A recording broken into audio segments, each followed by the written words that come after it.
సిబ్బంది ఉన్నారు, వాళ్ళు మీ యొక్క సమస్యను రాసి ఆ పత్రం మీద మీరు సంతకం పెడితే వాళ్ళు స్వీకరిస్తారు.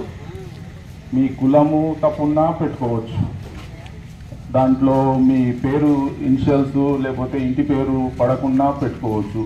మిస్సింగ్ సర్వే నెంబర్ మీరు ఉన్నది చాలా సంవత్సరాల నుంచి అన్ని రికార్డులో మీ పేరు వచ్చింది, వాటిని ఎవిడెన్స్గా పెట్టి మిస్సింగ్ అయితే మిస్సింగ్ పెట్టవచ్చు. ప్రొహిబిటెడ్లో పడ్డది మీది పట్టా భూమి ఉండి సీలింగ్ అని ఒక ప్రభుత్వ భూమి అని పడ్డా దానికి అప్లికేషన్ పెట్టుకోవచ్చు. పెండింగ్ మీరు డాక్యుమెంట్ కొన్నారు ఎన్నో సంవత్సరాల క్రితం, మీకు తెలియక మొటేషన్ చేయించుకోలేరు, అటువంటివి కూడా పెట్టుకోవచ్చు.